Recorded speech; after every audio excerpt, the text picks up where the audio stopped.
All right. Welcome, ladies and gentlemen, to the City Farmers Branch Study Session meeting. It is Tuesday, June 15, 2021. The time is 4 p.m. We will begin with A1, discuss regular agenda items. Councilmember Driscoll. I'm just looking forward to our discussion today, basically on all the issues and particularly on K1. Do you have any, you want to talk about K1 now or you want to do it later? We can start off with it. I mean, Okay. K1's just kind of pretty simple, maybe a change in protocol in terms of, I guess, how we kind of all engage going forward.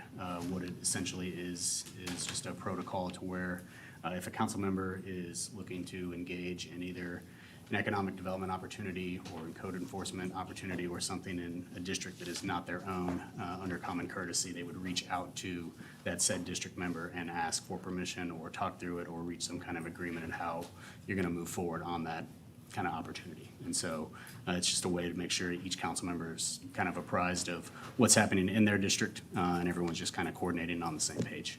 So that was kind of the point behind that one. and historically, that's not been the case in previous There's never been councils. really a protocol put in place or kind of a policy that kind of outlined that.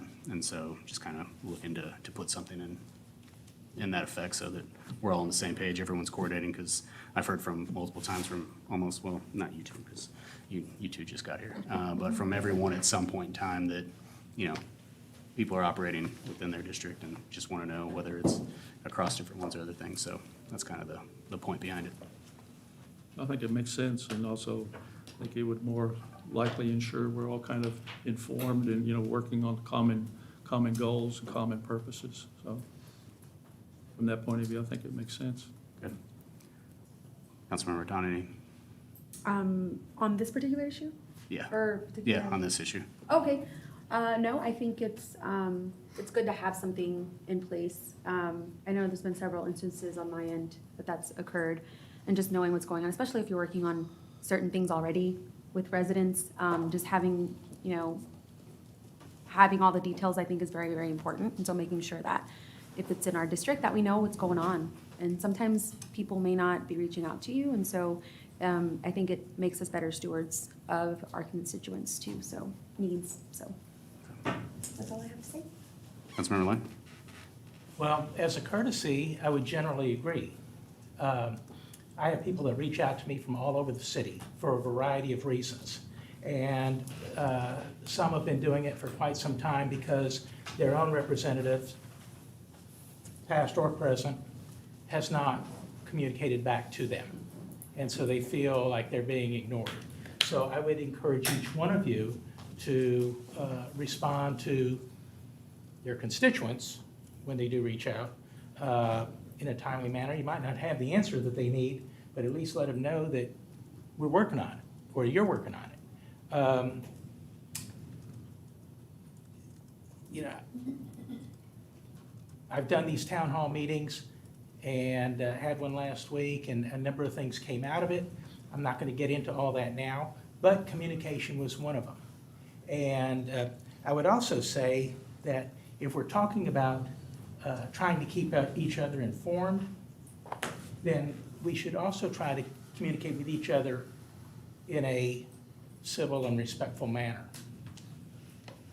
I can't emphasize that enough. So that's not been a problem with you, not with you, not with our new folks, but I'm just saying, in general, we need to do that. And let's stick to what is going to move the city forward, because we don't want to put things in writing that can get out into the public and might cause others some embarrassment. So that's all I have to say. So were you kind of in support of a policy like that, or? I don't even know that we need a policy necessarily. I mean, why waste paper? I think it's just a good practice. You know, I had a woman contact me today. I haven't had time to respond. If she lives in District 5, I will get with Councilman Merritt on it. And we sort of had this conversation on Saturday. And I told you, that I wouldn't do anything in your district without communicating with you or copying you on my feedback to whomever. So, yeah. I mean, kind of the overarching issue with that too is if staff needs to get involved and do something, like sign off also needs to come from the council member in that district as well, saying, yeah, we're gonna work on this and it is what it is. Sometimes, well, I would say. And that just goes for everybody, anyone working in anyone's district, like, hey, I'm working on this, you cool with it? And then you say, yeah, Well, we hey, had something come up the other day, and John responded to me in a manner that I really didn't think was appropriate, since the person who had the issue had reached out to me to begin with. was it in your district? No, it wasn't. But he could have copied me to let me know what was going on, and I just didn't feel like I deserved that attitude that I got from staff. We should all be working to try to take care of issues. Understood, it's just more of like, if that comes up and you're responding to somebody, you know, copying the council member on that that goes for everybody. Hey, this is what we're saying in your district, this is what we're working on, I'm making you aware of this, to where that council member is at least informed, because more times than not, those issues come back to them, and they need to be aware of what someone is working on that's of scale, which is, like I said, economic development, code, other issues that everyone is apprised, and that's just, like I said, just a policy going forward, and in order for staff to truly get involved and start working on that issue, hey, this is, yeah, we're moving forward on this, and let's spend time and resources doing it. Well, even before this discussion, I believe I copied you on an email that was sent to a resident this morning. And, you know, I've done that when appropriate, so. I think it just needs to be I get what you mean, that it should be a best practice, but I also think that it needs to be something that is very much black and white, because especially for, you know, me coming in when I was new, just having everything that we know that we should be doing, I think is really important. And then also, you know, I would hate for staff to get inundated with the same issue by multiple council members if we don't copy each other. And then also, you know, there are certain things that get sent to certain folks that it may be in somebody's district, but then another council member be copied. And I think it should be the council member whose district that is to share that information with the residents, and not someone else that doesn't represent that area, because there may be additional information that they may be privy to that the residents should know. And I think that type of communication needs to happen. And I think it needs to be one step further than just a best practice, but I think it needs to be written down. So when new people come in, they know, okay, let's make sure that, you know, we copy the council member whose district it is. Because I will tell you, you know, having a full-time job and having, you know, sometimes we don't get to things right away. And, but that doesn't mean we're not going to respond accordingly. But I think just a courtesy to say, hey, you know, by the way, this person contacted me, you know, not sure if you've responded, but, because I think it is also, you know, there are a lot of things going on, and it's not because we don't want to respond. But also, you know, we do have a job. I have a job. I have someone that I need to report to, and so we also need to be mindful of that. So anyhow, but I'm very much of the, and Charles, and you know, we've talked about this. I'm very much black and white. I don't like a lot of the gray, and we do have a lot of gray, and sometimes I do think it's necessary. But for things like this, I think it needs to be very much black and white. So I'll turn it back over to you. Sorry. I would like to respond to Councilman Lynn's comment. Okay. So, Terry, I think that was just some miscommunication. I believe you reached out to a team member of mine, and I wasn't copied on that.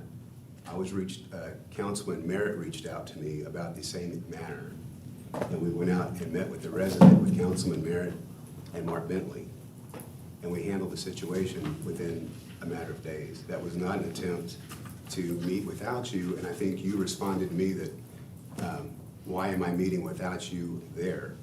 Which I appreciate you passing that along, but going forward, as we're talking about communication, there's many times where you contact my staff directly without copying me on it. I'm not exactly sure what they're working on, and it feels like they're being directed. So as we're working on communication, I think we need to. Charter doesn't allow me to direct staff. Exactly, First of all, which is and why I'm bringing that I've never up. done that, but I do ask questions. And I'm trying to find the email right now. where the resident had asked me a question. Are you guys able to, You know what? are you guys able to handle this Let's offline? not bog down the Yeah. meeting here. Yeah. We can visit Sure. offline about it, but, you know, I think when a resident reaches out to the council person for something, then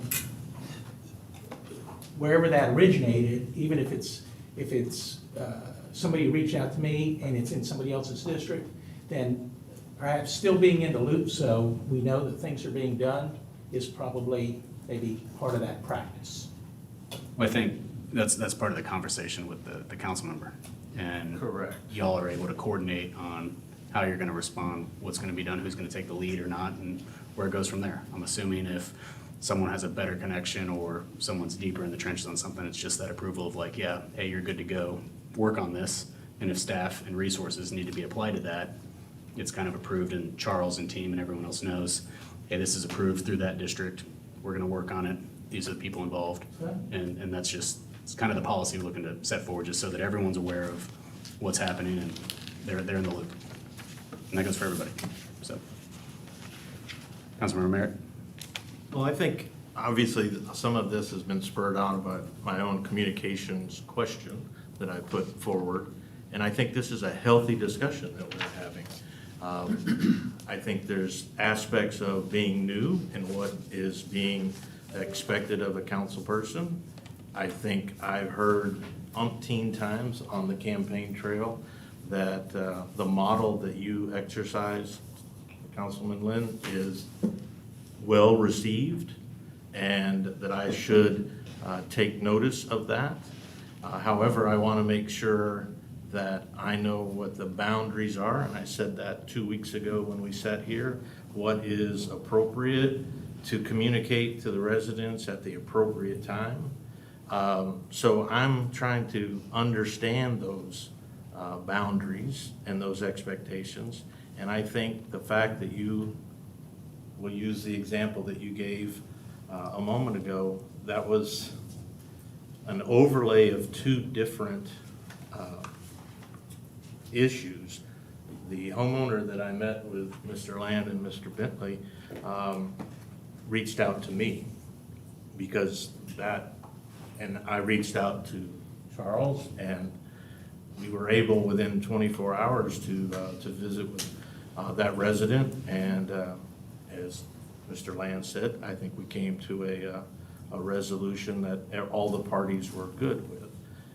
The fact that you have a lot of folks that are supportive of your communication style and methods, that's good. I think it is important that you convey those conversations, as we've just discussed, that I'm able in my district and the other council people are able in their district to satisfy those residents equally as well as you feel like you have done in the past. I would be happy for you to do so. Great, You're not going to get any argument from me on that. very good. So I think I'm well in the camp that having it documented and in black and white is super important, so we understand what the protocols and the boundaries are. I think this is just, I'll be honest, the tip of the iceberg for a lot more specificity when it comes to what we should be saying to the residents, and how they get their information. We want the city and the collaboration between the council and the communication staff here to be a robust one, to where they can get information. And not necessarily, there's a combination of self-service and getting it firsthand. And we have to be able to meet all of those particular needs. And I'm not against communicating with anyone. I was sharing earlier with Councilwoman Williams, I've replied to everyone that has sent me a notice, every email that have come in the 3 weeks, 4 weeks that have been here. And that is the kind of communication that I would expect when reaching out to my representative. And I want to be clear here, I represent the district, but I also represent the city, but we're a team. and we need to act like a team, and putting it down on paper is the right way, in my opinion, to create that rule, that expectation. That's what I have. Councilmember Williams? Having a policy in place, I think, is going to be crucial. And that would have been really helpful for me this morning, because when I received emails that were directed towards all of us, luckily I was able to reach out and talk to Councilwoman Ratana, and she was able to kind of direct me, like, what is the proper way to respond to people who are outside of your district. And so, and kind of help guide me through that courtesy. And I would expect anyone who talked to any of the residents in my district to give me that same common courtesy. I've heard multiple times, now, Councilman Lynn, that others don't respond, but if you don't give us the opportunity to respond. This is pre-you. Okay, Pre-you. okay. Okay, So, you haven't been here long. I haven't, and so I just want to be given the opportunity. I don't want to continue to give residents this idea that the only person, the only councilman that's willing to have town halls, or willing to communicate, or willing to inform is you, because we all, I've never given that up. That's your own perception if you feel that way. I've been doing this for 5 years now, and Sure. I've served people the way I believe that they should be served. There will come time for you to have a town hall. You can do it anytime you Sure. want. Same with you. Y'all can do it. For And sure. we've got something coming up July 15th, where each of us will be doing sort of a mini little Correct, event. correct. So those But opportunities I are there. have heard you use that kind of language, and that's what I'm saying. I have heard you use that kind of language, that these broad strokes of, I'm responding and others aren't responding, and others, and that does continue that cycle of maybe something that happened with other council members prior to us, but it continues that cycle of residents feeling like you're the only one who's willing to respond. But we are willing, and I appreciate what you're saying, and I appreciate that you're gonna give me the opportunity to respond to my residents as well, so. Well, I'm not giving you the opportunity. You earned the opportunity, and it's your obligation It is my to obligation. respond to folks. Correct. So I'm not gonna sit here and have this be a let's beat up on Terry situation. No, that's not You what I'm gotta trying to do. remember that people have reached out to all of us, Crystal, you too, for stuff going on the west side, for a variety of reasons. And when somebody reaches out to you, yes, you owe them a response, okay? I work too. And so I don't always get to somebody immediately, but in time, we will respond. And I think that's what most of us do, okay? I'm not talking about y'all, okay? But in the past, the reason people have their own perception of things is because they have not been responded to at all. They've been ignored, or they feel as though they've been ignored. And that's not a good situation. Okay? We all owe it to the constituents of the city. Can't close that door. To stay open. Yeah, Uh, it has to stay open. Open Meetings Act. So we all owe it to the constituents of the city to just get back to them. For sure. And that's what's going to endear you to the folks in your district, Of and in your course. district, your district also. Well, and I think having a policy in place, though, that says, if someone in your district reaches out to me and they've had a problem, for me to have that courtesy, and it be a policy so that because I didn't come into it with a rule book knowing that, this is how this works, and luckily, Councilwoman Ratana was able to advise me, but I think having a written policy that says that we will CC each other on things, especially things of significance, going forward I think that's gonna be ideal. Okay, that's perfect. So for that item, sounds like we'll go forward with getting a policy drafted and revisit again for final approval at a future meeting. We'll of course address that downstairs as part of K1, but do you have any other items that you wanted to discuss right now? No. Councilmember Rattana. None for me. Councilmember Lynn. I have no items. Councilmember Merritt. Man, no fun. Nobody had anything else? On consent, on a regular agenda item is the drainage manual update. I'd like to ask for some more time to review that document. Is that agreeable? Is this an urgent matter? It's not an urgent matter. Does anyone have any issue with us tabling this item and addressing it at the next council meeting? I have a comment. Go ahead.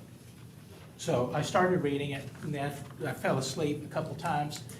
It's very technical and whatnot, so I don't I can understand only that. assume that you're doing the right thing by creating this, as we discussed way back when. So, but yeah, if you need more time, fine. But it's not an easy read.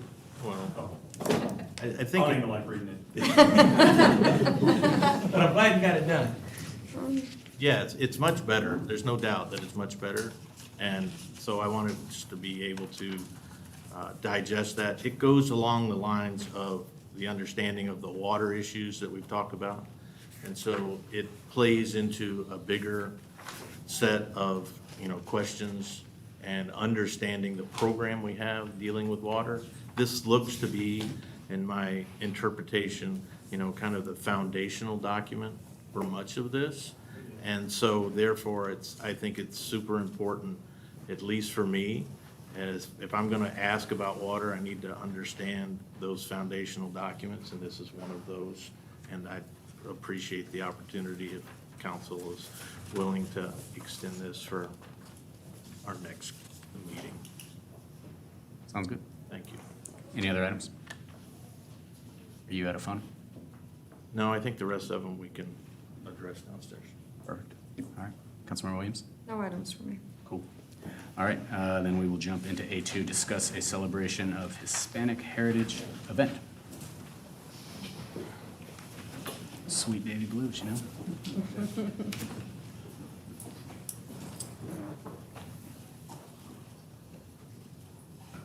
I do appreciate the summer suit, Jeff. Just for you, Mayor. Thank you all. My name is Jeff Fairchild. I am the Special Events Manager for the City of Farmers Branch, and thank you, Mayor and Council, for having us here today to speak to you regarding an event we'd like to propose, the celebration of the Hispanic Heritage Month event. And what is Hispanic Heritage Month? That is held annually from September 15th to October 15th. It is the annual celebration of the Hispanic, the U.S. Latin and Hispanic culture, and celebration of their heritage and history, and the contributions and important things that they have done for our society. And so it is an opportunity for us to celebrate that here in Farmers Branch. And we had Council Member Rattana had a very good meeting with us and our team, and had some ideas and suggestions. And so we'd like to present that to you, Council, today, and how we can move forward with this, not only in this year, but in the years coming forward.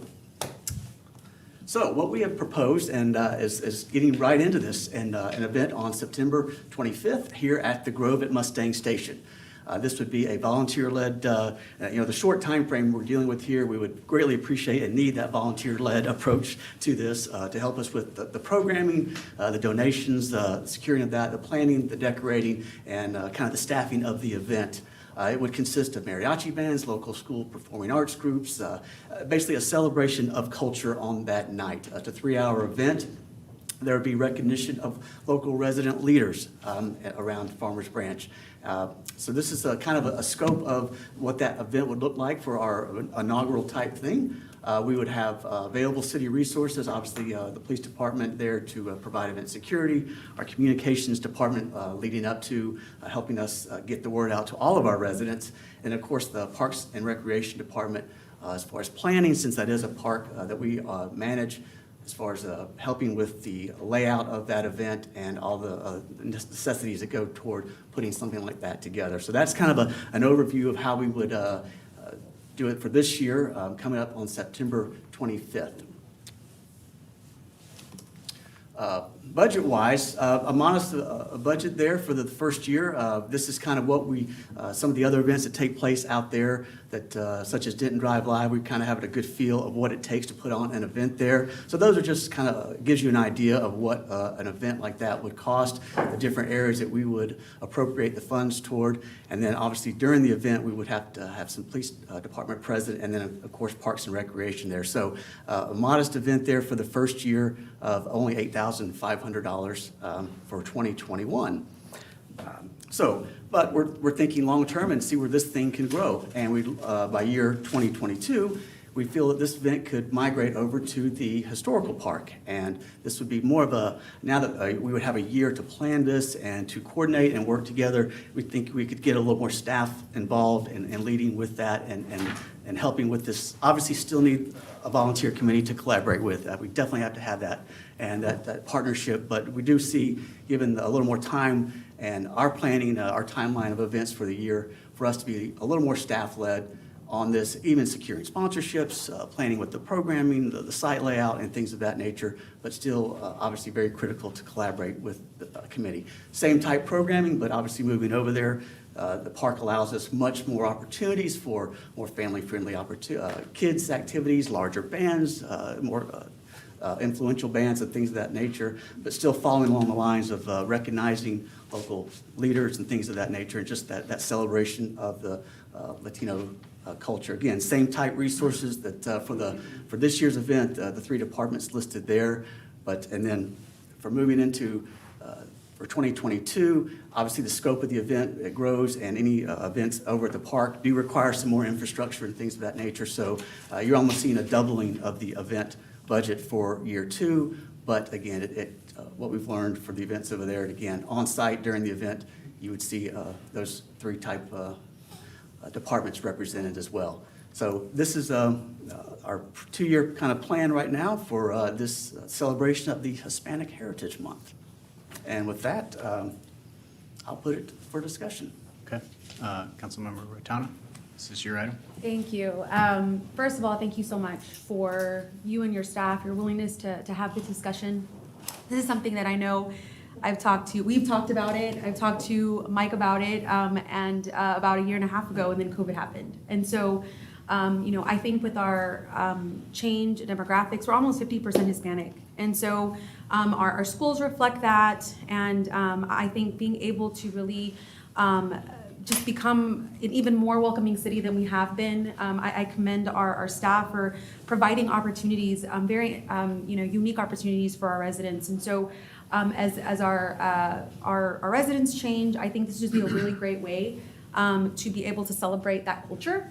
And one thing I did, in doing some research, there really isn't a lot of Hispanic Heritage Month events north of 635. And so there used to be a huge mariachi festival in North Dallas about 10 years ago. And so also being able to include the schools, much like we do for the holiday events, I think is also really beneficial too. The parents can get out there with their families. And so I'm really excited about this. And the goal is also to have a city proclamation. I've also talked to our senator, our state reps to do a similar proclamation at this event as well. And everybody's just very, very excited about having this in Farmers Branch, especially due to some of the history that we've had in the past. So we've come a long way, and I think this just, enhances the amazing work that our city has done over the last decade. So really excited about it. Thank you so much for the work that you've put into it already, and welcome any questions from any of my colleagues on this. Councilmember Lynn. So, can we execute this event within the current park budget? I believe we could. Yes, sir. Okay. What about for next year? I think we would probably need to enhance what we've already turned in for approval. So, Okay. yes, sir. Would it be possible would it be possible to use any funds from the Hotel Motel Fund when we have money in that account again to offset some of the cost of this? I would. That fund's been struggling, as you know, with COVID. So we'd have to just sort of play that by ear. It's too tough to guess on that right now, but certainly if things came back, we had more hotels open up, this expanded and brought in out-of-town folks, then it's a possibility, but tough to say at this point. Okay, and you feel staff can execute this event, quality event, then turn around, get ready for Bluegrass right afterwards? Of course we could. No, I think all when we you? met, we looked did at some talk of about that that. month. It's like, okay, and it was stressed, the more distance we put between Bluegrass and the date that we fell on, obviously the better. So that's why we still have an open date for 2022. But I think for this year, I think, given the scope of what we're talking about, a smaller 3-hour event, certainly doable. I mean, this event this year is, Yes. should be a piece of cake to do. I think now that having a year to plan, Yeah. yes, sir.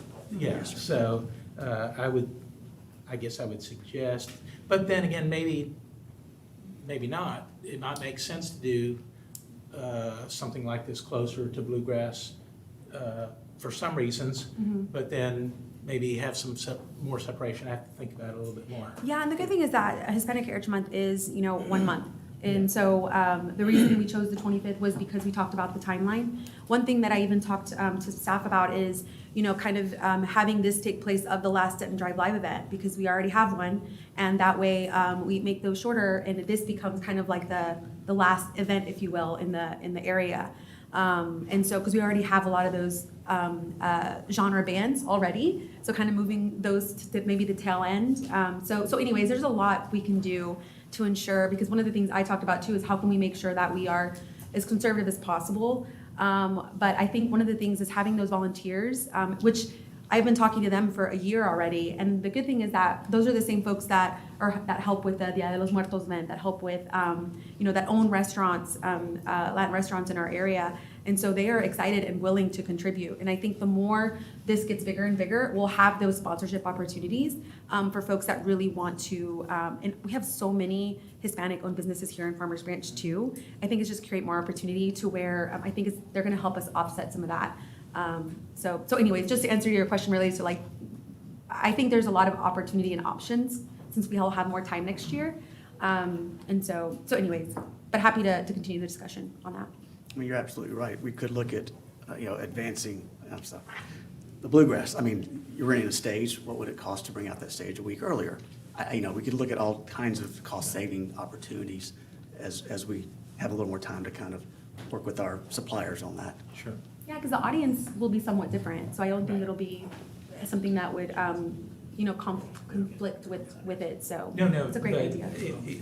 We're already bringing a lot of assets out for Bluegrass, and if we did something Very good point, yeah. a week sooner, let's Yeah. say, for this, and you can keep them on site, the knockdown and transportation is where a Yes. lot of your cost is, so. For sure. I think you open up all kinds of entertainment options. If with a band of that, or a stage of that size, you now can have some Yeah. serious discussions with Definitely. some Yeah. talent that, So, okay, that Yeah. sounds good. Councilmember Merritt? Nothing to add to what's already been discussed. Certainly supportive. I think it's a great segue, as Councilwoman Ratana has said, to change the perception and celebrate our community and the diversity within our community. So, very supportive. Councilmember Williams? I'm so excited about this. I think this is going to be fantastic. The only thing that I have to add is that, how we had talked about with, we had so many people who wanted to participate on boards that didn't have that opportunity. Yes. That maybe we look at those and see if there's anyone else that we could For pull. the committee? For the committee. Yeah, that's a great idea. And that way, that's something upcoming so quick. The more people that we can reach to Yeah. help get involved. The more I think that would be volunteers. great, the more volunteers. agree. Well, and even moving forward, when you're talking about an event that large, having a committee that's working on that, for the full year, I think that would be great. Yeah, no, I agree. And one of the things that we even talked about, actually, we have an arts and culture committee member that has self-appointed herself to be a part of this to ensure we have that aspect of it as well.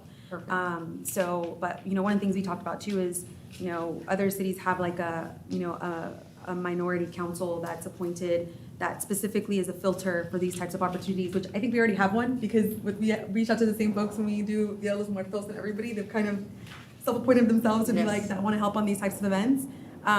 To have that kind of filter and that lens, I think is really important. And there's one in another city that the mayor appoints them, and they change they've been there they're the ones that did the International Festival in Plano and the International Festival in Irving, because Irving has something similar. So I think it's something to maybe plan to do in the future. So, but I love that.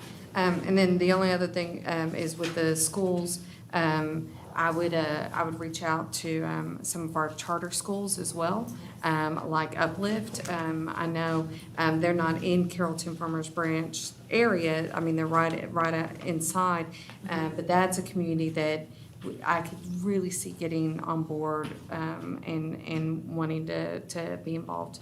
They do a lot of international and cultural events at their schools, and so you know with their arts department and their music departments, they may really have something that would like to participate. No, definitely, and I think So- this will be kind of like a pilot of sorts. And so as we get bigger, I think even bringing in whatever private schools, because we have like a few of those Right. too. I think it's gonna be really exciting, because then the kids are there, the parents will come, they'll stay, Yep. and so Yep. anyways, perfect. Great. I'm supportive as well. Councilmember Driscoll.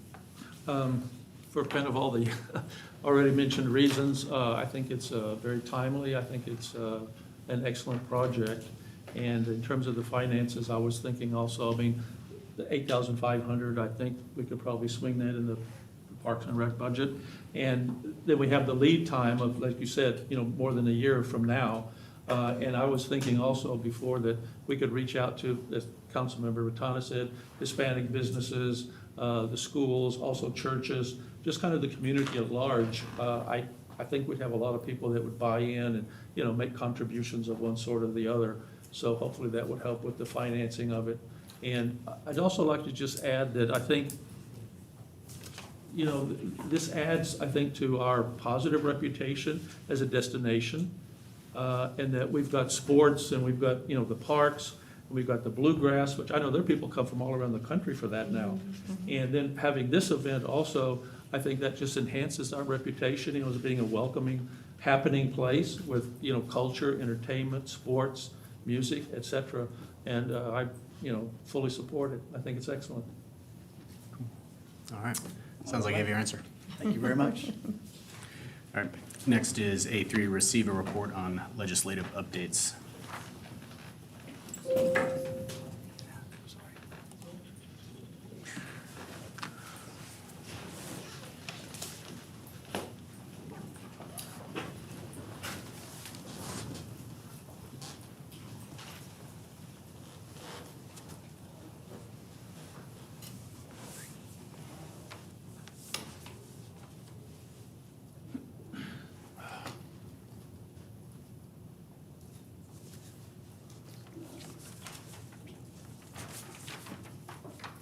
All right, good afternoon. I'm going to be providing an update of the legislative session that just ended kind of in an interesting manner at the end of May.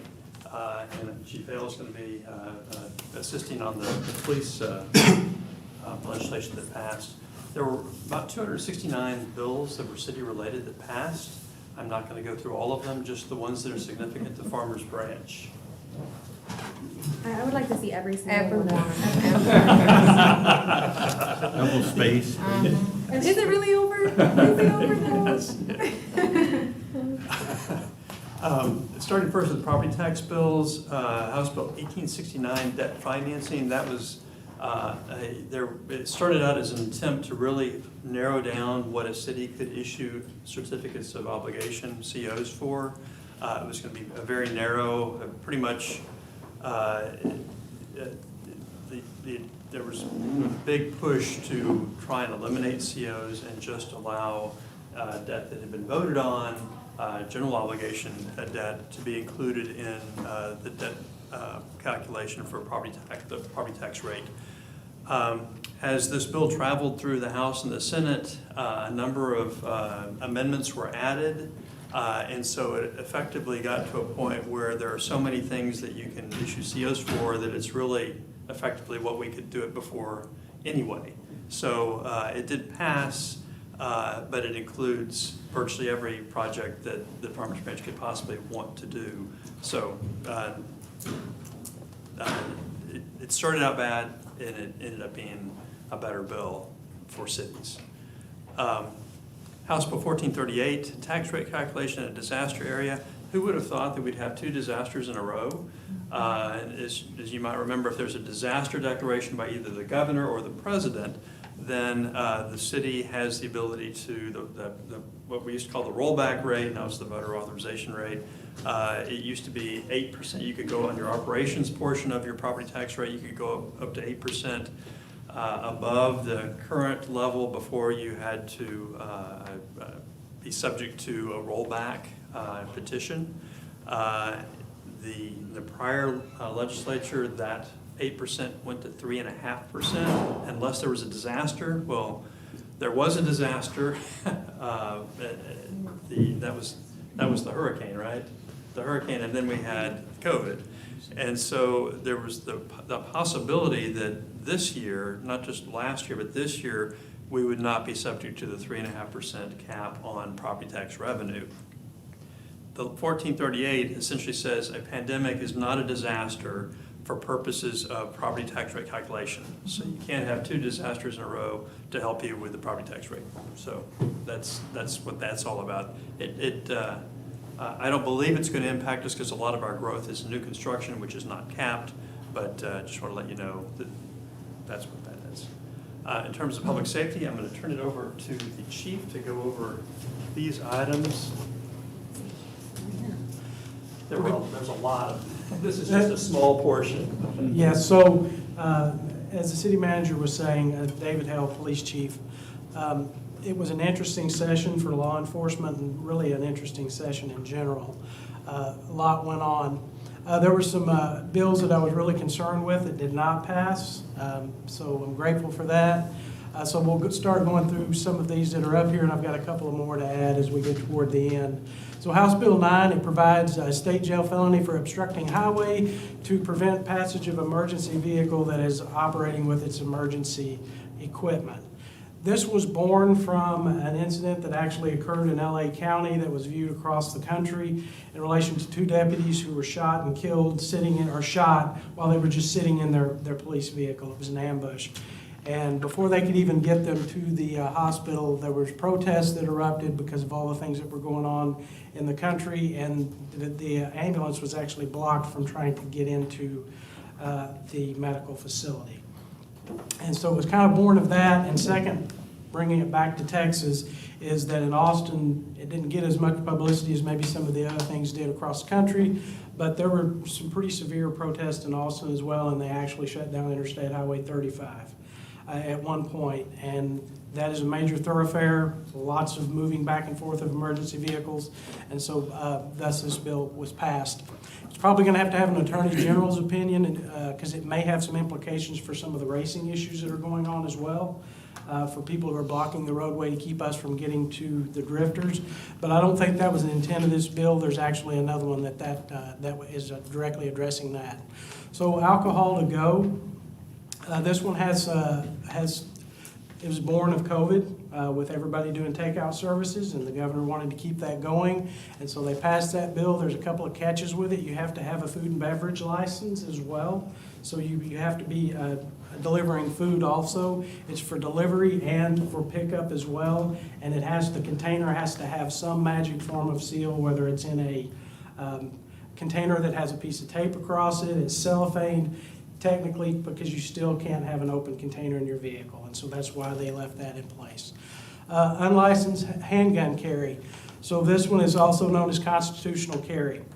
The license to carry, the actual permit, is still going to be in place. You're not required to have it under this legislation. However, What people didn't understand is that we have reciprocal agreements with other states around us that allow us to carry firearms if we're licensed in the state of Texas, say into Oklahoma or Louisiana or Arizona. So they're keeping LTC in place so that you can continue to carry your firearm out of state, but you have to have that. Texas is the only one that is recognizing, or they are now recognizing, constitutional carry, but it's only valid in our state for us. Arizona does the same thing, but they also have license to carry as well so that they can reciprocally carry in Texas. Senate Bill 69, use of force, establishes a duty to intervene for a police officer who witnesses another officer engaging in conduct that is outside the scope of policy. And it also prohibits chokeholds. Just as a note, we already have this within our policies. It was done several months back, but we'll be reviewing it to make sure we meet with the tenets of the new law to make sure that we're covering everything that was intended. Senate Bill 2212 is kind of common sense. We do this already, but I guess there are some organizations that were not doing so, so now it has been codified, the duty to render or request aid by a peace officer who either witnesses an incident, regardless of whether or not they were involved in it, or if in the act of making an arrest, a legal arrest, someone is injured, there is a duty required to render aid by the officer to the extent they're capable, and if not, and also to call Gabe and have the fire department and the ambulance come out to take care of a person. So this is an interesting one that passed, and this is also born, House Bill 1925. This is born of Austin, Texas as well because of all the tent cities that have popped up in that community. So it makes it a Class C misdemeanor for a person who intentionally or knowingly camps in a public place without the effective consent of an officer, who would be us, or agency having the legal duty or authority to manage the public space. So some interesting things about this one is that it has some language in there talking about public parks that a city can't, they can't actually say, okay, well, you can take over this public park without some conditions being met. And this one's a little more complicated, so I'm gonna look at my notes on this one.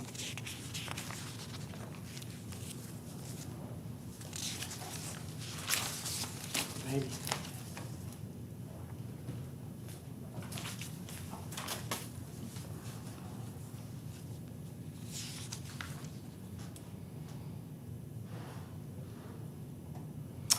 Okay, so it mentions that you can, what a temporary shelter includes a tent. It can be something as simple as a sleeping bag is considered shelter, but it does not include an umbrella. So they for whatever reason, they decided an umbrella was not considered shelter, I guess since we all have them. Municipality may not approve of a camping unless Government Code 2306 plan is in place, which the state must also approve. So you have to go through the state if you are going to say, okay, we're going to cordon off this area for people to be able to, for the homeless to be able to camp, basically. But you would have to go through a state approval process under the government code to get that, to make that happen. And if a peace officer is going to issue a citation, it is a Class C citable offense. They must give options to whoever the camper is of availability of shelters, places where they can get help before they take that next step. And our officers are also trained to do that as well. One of my initiatives for this year is we'll have about a third of the department trained as mental health peace officers by the end of the year, with the goal of getting everyone trained in that. Mental health leave policy. This is a really good bill for us. Texas law enforcement agencies shall develop and adopt a policy allowing the use of mental health leave by peace officers employed by the agency who experienced a traumatic event in the line of duty. We already do this, but I will say it's not really in policy. It's called administrative leave. You hear it in the news all the time where somebody's saying officers on routine administrative leave. Well, unless it's a gross negligence issue where I put them off on non-paid leave, they're getting paid. But this will make us write a more detailed policy that says, what events will we do this for? Where does the time come from? So on and so forth. So it's a good policy for agencies that may not be as progressive.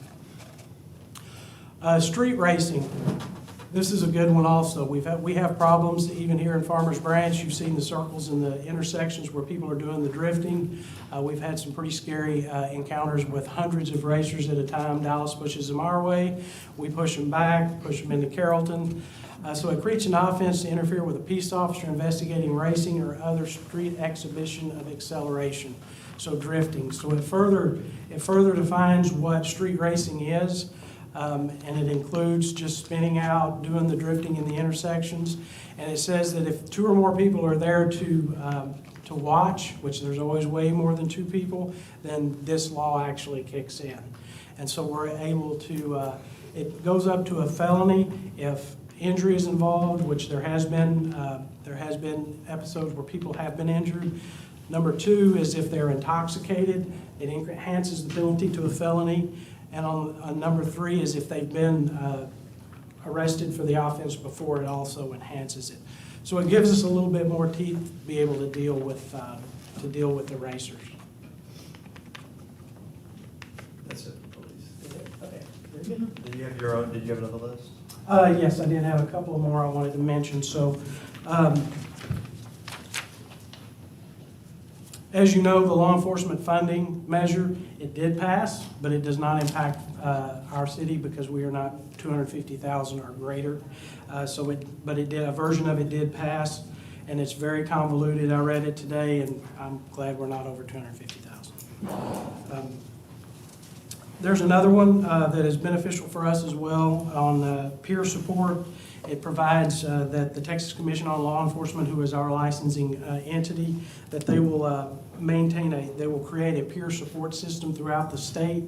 And as part of that, a lot of the smaller jurisdictions are underserved when it comes to peer support.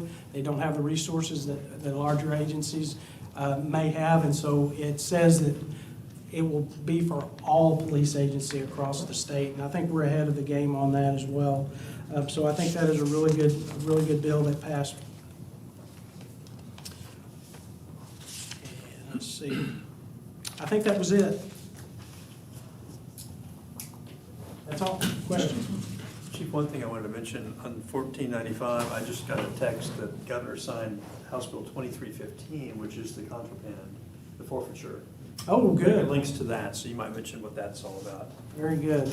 So that is on the forfeiture side of it for contraband. So we've been able to seize, under certain offenses, we have the ability to seize not only property, but vehicles and even houses at times, depending on what the circumstances are. And so I'm not as familiar with this one, but we were pushing really hard for us to be able to take their vehicles away from them. And impound them, and ultimately have a hearing to see if the judge wants to give it back. Because these vehicles are multi-$1,000 vehicles, and so kind of hits them where it hurts. Is that the? Yeah.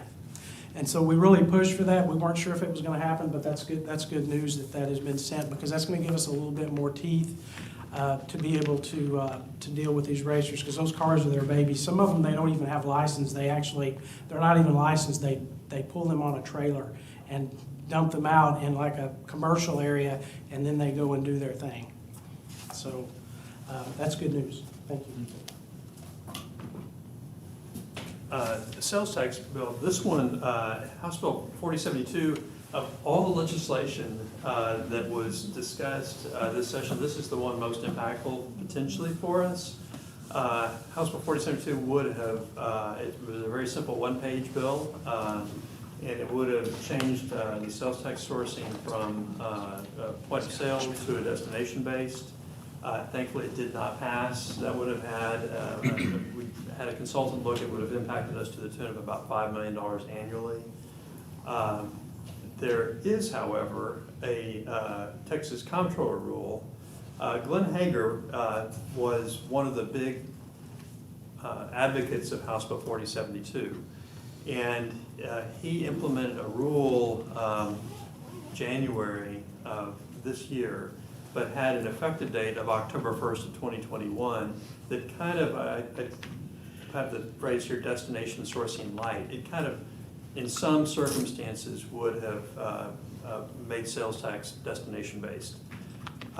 For us, the same consultant we had to look at the $5 million impact felt that we would have possibly a $1 million impact.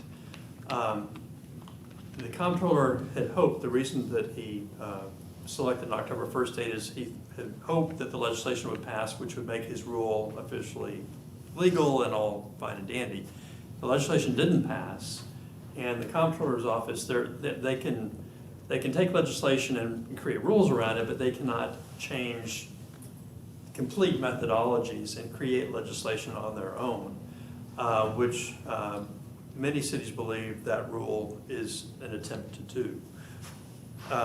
There are a number of cities, it's predominantly going to be some cities like Round Rock and San Marcos, Coppell, they're looking at this rule as costing them about $20 million per year in sales tax. It's rather significant. So they are considering filing litigation in court to block the implementation of that rule. They've reached out to us to see if we might have an interest. That's something that I'm looking at, but I would certainly come back to council in an executive session. We could talk about it because sometimes litigation can get out of control, and we want to certainly avoid that. But I just want to kind of mention that particular rule because it's important. Economic Development and Elections, House Bill 2404, Chapter 380 agreement database. It requires that if you have a Chapter 380 agreement or agreements, which virtually all of our economic development activities are considered 380 agreements. That's the section of the government code that allows us to have an incentive agreement. This legislation requires a database to be kept and has penalties if you don't keep it up. And you may think, okay, well, we can certainly do that. Yes, we can. But I just want to make you aware that there's a reason why the state is doing this. They want to know. They want to have a feel for all the agreements that are out there, and that's and they certainly have a right to do that, especially with this legislation. But I do want to make you aware that on the school district side, the chapters at 313, the Chapter 313 agreements have been written about lately because there was some legislation to continue that Chapter 313 of the government code, or I think it's 313 of the government code, had the tax code, had a sunset provision that they had to renew it every so often. Well, the sunset legislation did not pass, and so Chapter 313s go away, I believe, next year. And so that means that school districts cannot do any more economic development agreements. And you may say that's good, you may say that's bad, but I just want to let you know that the way that starts is by the state looking to see what's out there. And so this database could be going down that road. Just want to make you aware of that. So are you saying the school district cannot participate in conjunction with a municipality to offer an incentive to gain a particular employer, business, development? Correct. Now, historically, they've been resistant. Most school districts have been resistant because, but remember, when school finance reform originally occurred, and schools essentially got, their formula was they got a certain amount of dollars per student, right, that showed up in class. And so depending on how the agreement is structured, they could lose out on part of that money. So school districts don't want to, they don't want to give away the limited money they have for their kids. There's not a whole lot of districts that use the 313 agreement, but those that do use it in a big way. Yeah. Stadiums, for example. And TI plant in Richardson. Yeah, exactly. A microchip plant somewhere else. So if you have a really smart finance consultant and attorneys, they can structure a deal where the school district doesn't necessarily get hurt. It's complicated, but the 313, I believe they have one more year, and then if you have existing agreements, I think they're grandfathered to some extent. But correct, under the current expiration of that particular code, the school district would not be able to, on a go-forward basis, get involved with an incentive agreement. And that's been their only way they can incentivize a project. They can participate in TIP, they can't do tax abatement agreements. So Chapter 313 was the only mechanism, and it's usually for large projects. And the state is intimately involved in the process and has to approve it. So it's usually because the governor wants it to happen that it gets through. Yeah, and there's been discussions in the past over the years that should cities be giving out incentive agreements, and does it become a zero-sum game? And so, I mean, the problem is as long as you've got one city that can do it or one state that can do it, then in order to be competitive, you have to have something. And so, but anyway, this is an innocuous thing on first blush, but I just kind of know how these things progress, and a database is kind of that first step. So we'll see how that goes. Something to watch. House Bill 55, eligibility for public office. It just requires that if you're in the process of, if you're filing for public office and you're in the process of being convicted, or you have been convicted, then on the application you're going to have to indicate that that's the case. Now, if you have been pardoned, or there's other areas where it can be stricken off your record, then the burden is on you to provide proof that you have been pardoned. But this requires, and the burden is on the applicant to make sure that they check off that box correctly. If they don't do it properly, then it's a Class B misdemeanor for providing the false information. So you may know which city it was, one of our neighboring cities had somebody who was a convicted felon, had gone to prison for being a child molester, and got on the ballot for running for mayor of that particular city. So. It's not a city we represent. Oh, thank you for that disclaimer. So obviously, the fact that he's not only lying about his past, but as a convicted felon, you're not allowed to hold public office, correct? Or has that changed? If you've been convicted of a felony, you can hold off. Well, it's not quite clear in the state of Texas, but the AG opinions indicate that if your disabilities have been removed, you've been pardoned, paroled, then your eligibility to hold office has also been restored. It's not just the right to vote, but also to hold office. Okay. But in the process right now, you have to, in the application for place on the ballot, you have to indicate whether you've ever been convicted of a felony. And falsifying, and that's a public record, falsifying a public record is also an offense under the penal code. So I guess this is maybe some additional juice on top of a violation, so. And then finally, House Bill 872, it just provides, right now, if a utility customer, water bill customer, for us, the water bill customer, when they call and set up an account, or when they just decide they want to have their information confidential, they can call our customer service folks and say, hey, I'd like my stuff to be confidential. And so we mark it as such. And then everything else is not confidential for other customers.